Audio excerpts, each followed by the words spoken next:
Welcome to City of Canby Planning Commission meeting for Monday, April 24th, 2023.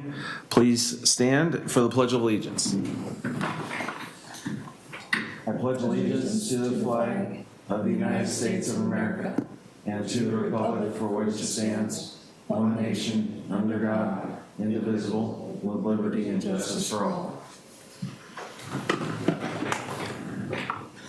Okay. First item up is consent items. We have draft meeting minutes for March 13th, 2023. Do we have a motion to approve as written? I move that we approve the minutes of March 13th. I second. Very well. All in favor, say aye. Aye. All against? Okay, that is approved by a vote of 4-0. Next item up is citizen input on non-agenda items. This is an opportunity for members of the public to address the Planning Commission on non-agenda items.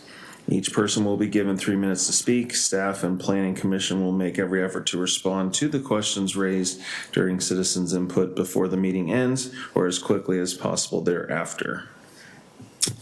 New business, there is none. Public hearings, there's also none. And then we will move right into the Planning Commission, and they will be, the Planning Commission will now meet in a work session, Dawn, do you want to start us off on the work session notes? Yes, absolutely. Thank you, Chair Ellison. Tonight we'll be talking more about the Canby Comprehensive Plan and Transportation System Plan. The intent tonight is to provide an update as to where we're at and moving forward. There's been one project advisory committee meeting. I wanted to go through that briefly with what we talked about at the project advisory committee meeting to keep you informed of that as well. A big focus of this is going to be on public outreach. And so I really would like your focus on groups that staff and our consulting team can target to make sure that the word is out and that as we move this forward that we're getting all parties involved in the community. So Lady, if you could advance the slide, please. So tonight we're going to be covering a few things again, as I mentioned, the comprehensive plan update, summary, very brief summary of the project advisory group, but again, focused on public outreach. We're going to talk about housing and employment needs again, how that kind of fits into the comprehensive plan and where we're at on that, specifically on efficiency measures. And then what's up and coming for May 8th and May 22nd for the Planning Commission meetings. I have a bunch of slides here and we're going to go through at the very end will be a summation. So that's kind of a cheat sheet at the end of this, but again, back to kind of where we've been.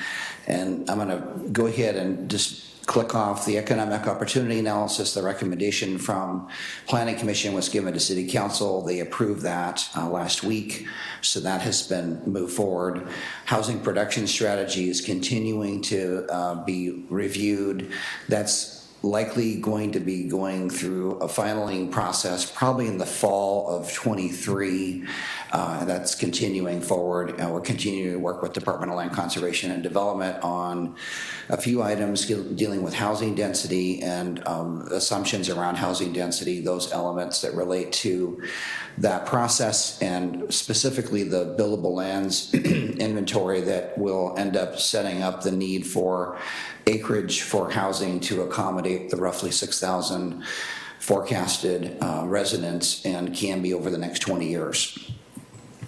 So there's a few items here which on the arrows, transportation system plan, comprehensive plan, and urban growth boundary expansion, those are again all kind of moving forward with the urban growth boundary expansion coming subsequent after much of the work is done for the comprehensive plan and transportation system plan. Again, another just table or chart that kind of shows where we're at in terms of starting out in the winter with transportation system plan and comprehensive plan updates. And this again kind of shows the segueing of when we're starting to move forward into the fall. Urban growth boundary starts to be taken a look at, and that would be going through a little bit later in the process. And the final slide, Laney, please. And this is, again, what I'd like you to focus on here, and I'll talk more about that on the summits. In particular, those summits are open house formats for the community, and there will be 5 of them that are identified there, and I'll go through those in more specific timing of that. Next slide, please, Laney.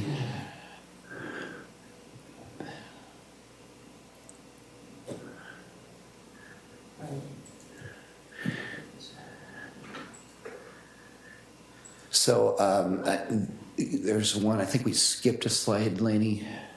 There we go. Community engagement. So we have a number of elements that go into this project advisory committee, community events, which will focus on, in some detail tonight, community conversations. There'll be a technical advisory committee, which is going to be more for the transportation system plan. That will be more likely staff and agency staff that would be part of that, which will be focusing on transportation, but also paralleling the comprehensive plan process. Online engagement, and then the Canby, what we're calling cultivating Canby summits, which are open houses. So again, another kind of breakdown here of the project website that we have, stakeholder interviews, planning commission, city council updates, and we'll have print materials as well. So these are the groups from the project advisory group, talked about groups in the community, and I'd like your input on ones that we might have missed, but where we could reach out specifically to get as much feedback as possible from the community while we're doing the comprehensive plan and transportation system plan updates. And as you can see, Rotary, Kiwanis, businesses in the industrial park, homeowners association chairpersons, neighborhood association, chamber of commerce, fairground board, sports clubs. Yes. Have you thought about the school district? School district is a great one, and we have them on our project advisory group, but yes, I would say that's an excellent one as well. And I would say specifically what we'd like to do is engage the high school students. That was an item this is from the project advisory group more specifically, but that absolutely, yes. What about having the police department represented on there? Police, another good point. On the original advisory committee, all those agencies were on there. I thought it was very helpful. Yeah. Great. Good point. Are there others? We have Canby Moms Club, Bridge and Cultures, Hispanic Churches, Agricultural Community, FAA, 4-H.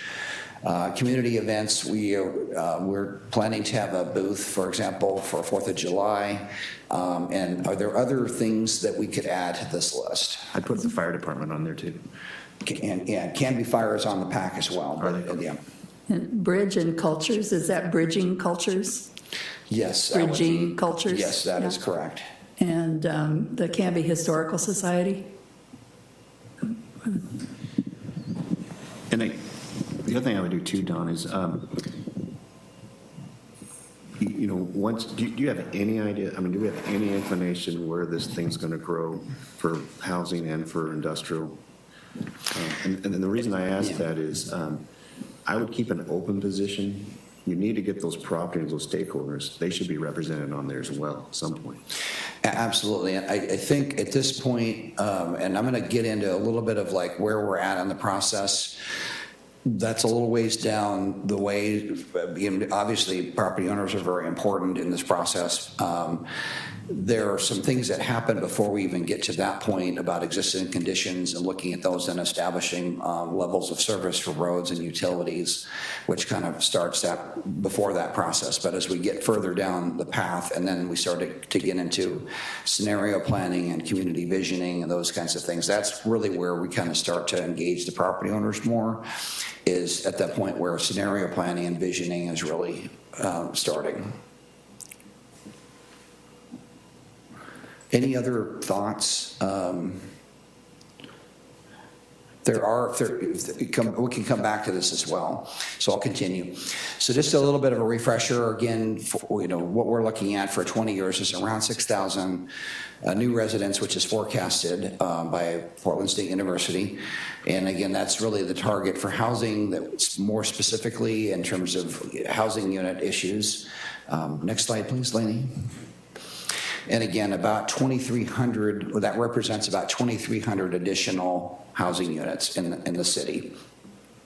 Next slide, please, Lainey.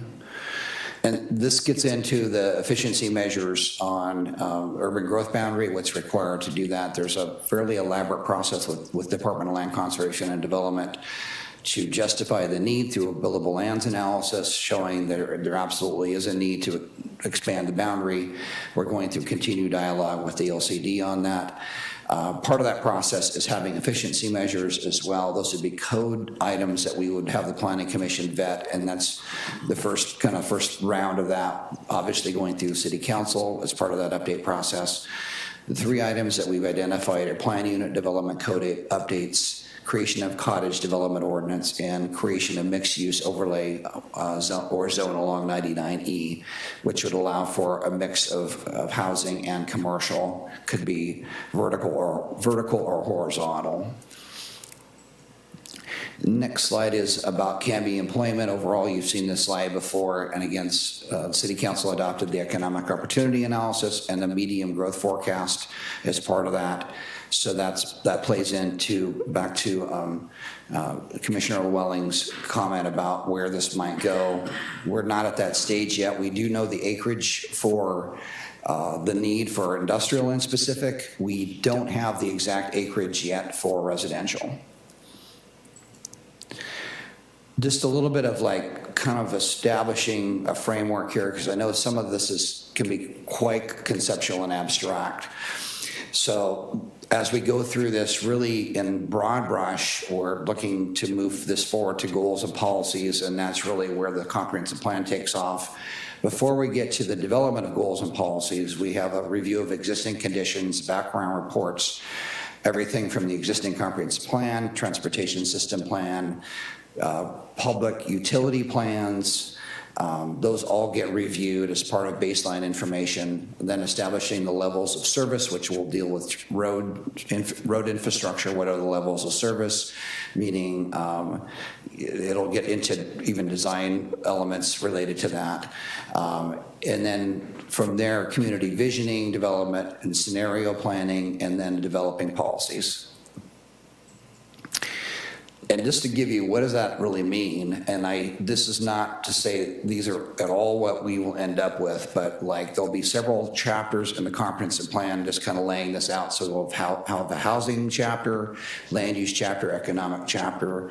There'll be a natural resource chapter, but just on housing, land use, and economic chapter. And then there'll also be a transportation chapter and public utilities chapter. But going back to housing, things like having housing near, higher density housing near transit services is something that you can see in some other comprehensive plans. That might be something, there may be a policy around that. Locating, having the location of industrial factors in providing enough employment for 20 years would be perhaps another policy for that. And then the other part of that is dealing with jobs per acre for the economic chapter and targeting certain commercial and industrial type businesses. Another item for the land use chapter might be standards for industrial that mean that you cannot convert that to residential or non-employment uses unless certain circumstances are identified in terms of meeting those criteria.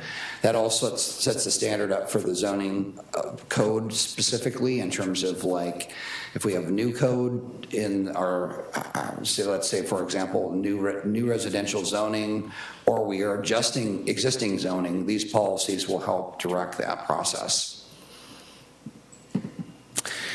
So this is, again, a rough timeline. This is kind of what I was mentioning at the beginning, which is we have another project advisory committee meeting in early August. There'll be a Canby Summit, which will be an open house late August to mid-September.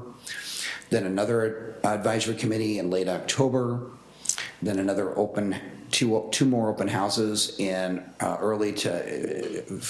community open house number 2 and 3, early to mid-November, and then another project advisory committee in late January, and then another open house in February, another project advisory committee in March, April 2024, and then another open house in May 2024 is targeted, and then a final project advisory committee meeting in June 2024.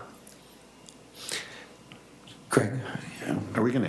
Can we get these dates? Are we gonna get these dates? Yeah, Like in absolutely. the minutes or I'm something? happy to send those out, yeah, and I think, let's go back, Laney, one slide, please.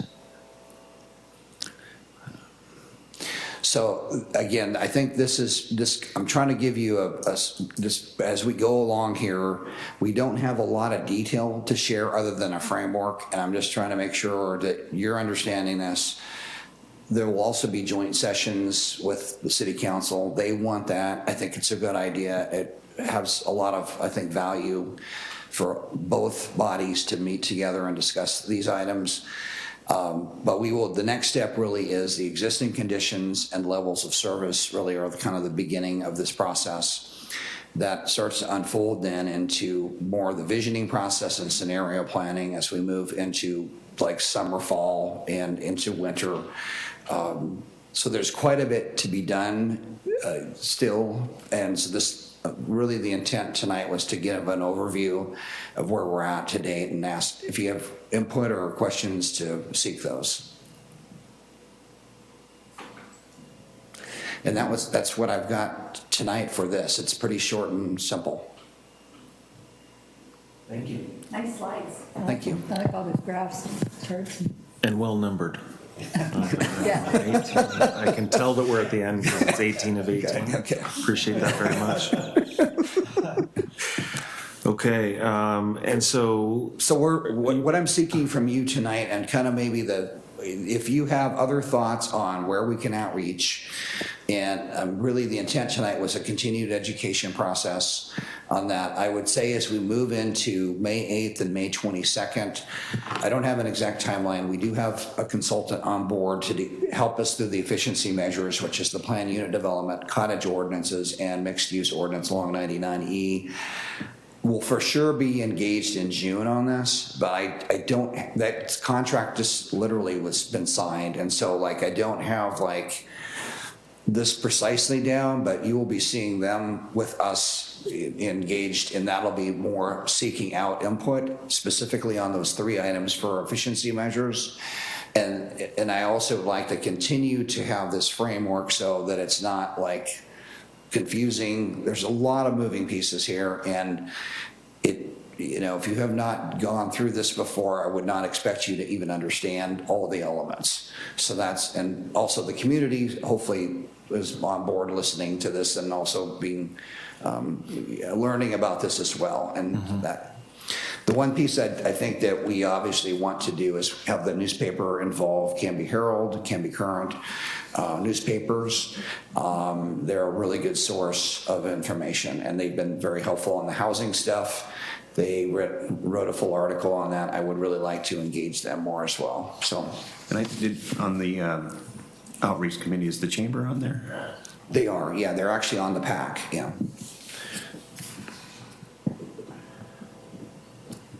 So if there isn't anything else, and that's all I really want. It's mainly an overview tonight. There's not a lot of substance, but just getting you ready for a lot of stuff coming your direction. Yeah. Good roadmap. Okay. And so with that, that's really what I've got on that item. We can move to the next item 6 at your leisure. okay, notwithstanding any other comments or concerns, I think we'll just do that. Items of interest and reporting from planning staff. Next planning commission will be held on May 8th at 6 p.m. And then there's a planning director's update, it says on the schedule. Yeah, there is, and I will go, would you like me to go through that? Sure. Yeah. Okay, so for just the update, and on May 8th, I'll start with that. We will continue to give you updates on the comprehensive plan, transportation system plan. We may have a hearing item that evening as well for a fiveplex. That may happen on the 22nd. There's a little bit of like, can we get all the stuff in this week is the question. And so there's that question there. If it can all get wrapped this week, then, and this is by the applicant, then that would go forward to you on the 8th. But if not, it'll go on the 22nd. And that's what we got on the agenda. And there'll still be another planning commission work session, whatever that is. And if I have more information on efficiency measures with a consultant, I will share those out to the planning commission on the 8th. For just updates, again, economic opportunity analysis was approved by council, along with the text amendment for the food carts. There was that error that needed to be corrected in dealing with that. A few other updates. The I-205 tolling environmental assessment response was part of the package for council last week. So the mayor and council agreed to sign a letter. It's a 19-page letter from the city, which is not large compared to most of the jurisdictions in Clackamas County, even though that's a lot of pages. We have a lot of concerns with the I-205 tolling and the impact. Yes. We're opposing the diversion impacts that are not mitigated. So that's really what that issue is. It all comes down to mitigation. And we have some concerns regarding that in the city of Canby. So more to come on that. I know there's legislative sessions going on. There is Clackamas County legislative folks from the state reps that are discussing this, and a lot of forums that are happening in the community. I know Lake Oswego had one on Sunday yesterday. So more to come, whether there's going to be a delay in this process or they're going to do an environmental impact statement instead of an environmental assessment. We don't know what that looks like, but I think the message was received. There's a lot of heavy reading that they'll be doing to go through all of the jurisdictions in Clackamas County. So Very good. more on that to come. Planning Commission, just updates on there are two candidates that have applied for the Planning Commission, filling the 2 vacant seats. Both of them will be forwarded to the council at, I believe, the next council meeting to be approved through that process. So excited about moving that forward, having a full body here and moving that forward. We'll give you more information as we have that. Thank you. Okay. Okay, and then we have Mr. Potter is presenting updates on the Canby Beer Library. Yes, good evening. Can you hear me? This is just a quick courtesy item. So I know, or most of you know that, 2 years ago or so, we approved a project for the old Canby Library. Then about a year ago, they came back with a revised project. And then I think most people in town know that they're going through a redesign for another version of the project, which they're intending to be the final version that they actually build. And City Council actually had a quick presentation on that a couple months ago. But obviously that newest version of the project hasn't come through you guys yet. However, in the interim, so part of the project that this applicant has been working on involves a grant from the state that's a facade enhancement grant. And that has some deadlines that go along with it. And so in the interim, the applicant has chosen to do some interim work, and that involves taking down that front kind of soffit, over the front entrance, doing some light demolition, and then adding some glazing, some windows and doors to the front of a portion of the building. And so normally so that's a type 1 site plan review. So that's something that we approve that minor work administratively. We just wanted to bring this to you because in the event that you see them out there doing work and wondering why they're doing work when the upcoming third version of the project should be coming to you guys, we just wanted to clear that up, that they're doing the interim work based on the approval that they already had. So the applicant team basically found some work that could be done in the interim that's consistent between the versions of the project. That way they can stay qualified for the state grant, get some work done, get the project rolling, with the idea that they're still going to come in with this revised project. So that was just something we wanted to let you guys know, because hypothetically in the next month or two you could be seeing some work done out there, and so that's all it is. It's just some interim work that's consistent with their existing land use approval, and so because it's consistent with the existing land use approval, the upcoming version of the project is sort of irrelevant because they're working underneath that prior approval. Any expectation of timing for when we will see the final? They would like to do it as soon as possible, so they've been working on their materials. I think it'd be late summer, probably, where, I'm Ryan, if I'm speaking out of turn, let me know, but I think that's probably roughly where we're at on this is, yeah. Yeah, I don't think we're prepared to give you an exact date, because it depends on when that application is finalized, but it will be soon. Okay, great. So just a heads up, I know people so you're not surprised, that's really the main issue, that Canby's not that big of a town, and you're going to see construction activity and go, wait a second here, what's going on? So we're just trying to be ahead of that curve as a courtesy. Something that's come up in the past that's a little related is when there was another building, there was a grant for facade improvement. The building is eligible for historical designation, which the beer library is as well. And if they take that grant money and change the outside in a way that then they would not be eligible, they kind of make themselves not, they take the building out of compliance, even though they're not, registered. That's caused some angst in the past. So anyway, that might come up. Okay.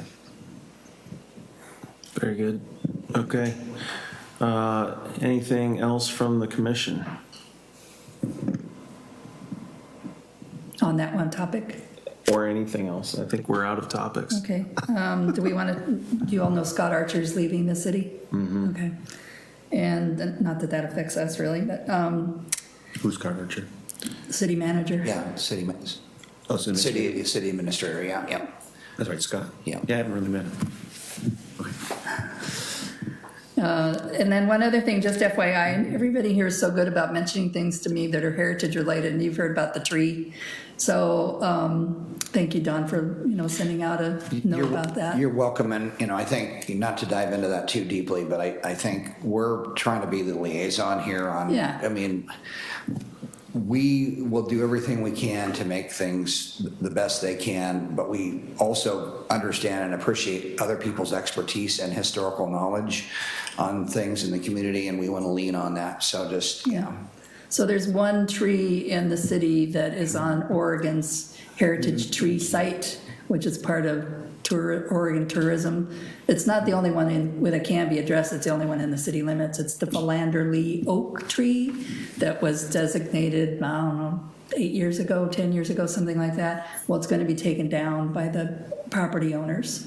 And that has nothing to do with this group, just somebody will probably hear about it like has happened, and they'll call Carol or me or somebody. So anybody that's heritage related knows about it. That's probably the most important and it's thing. really become a hazard. That's the gist of it. It's not just because they want to remove it, but they're giant cracks in the tree, and there's safety issues related to that. So there's a protocol for we'd like to have it documented, so there's not really a protocol per se by code, but it feels like it should be documented, and we have a process where we're starting to set that up to have photo documentation of that.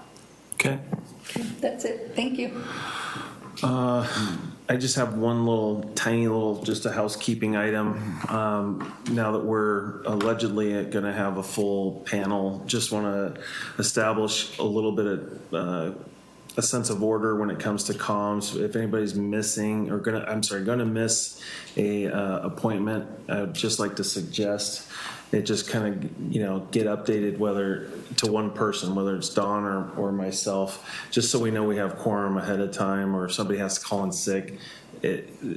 Sometimes I've found that we're all looking at each other like, well, did you talk to so-and-so? I don't know. They might be here. She might be. I don't know, so would it make sense just to have a single point of contact? Yeah, and that absolutely can be me. I would recommend it be me and Laney together. It would be, because that way, if one of us, is out of office or whatever, that we have that backup, and between the two of us, we should know what's going on. That'd be great. And then then we aren't waiting, and like, you guys are really good but so, sometimes people get stuck in traffic or whatever, and we're like, okay, we know they're coming, versus like, are they going to be here tonight at all? Cool. That was just the only item. I'm also excited for the 2 positions to finally be filled and have a full panel, so that's awesome. Anything else before we close for the evening? Laney, nothing? Okay, well, seeing that there isn't anything else on the agenda, I think we will take a motion to close or adjourn for the evening. I move that we adjourn the planning commission meeting of, what's the date today? April 24th. April 24th.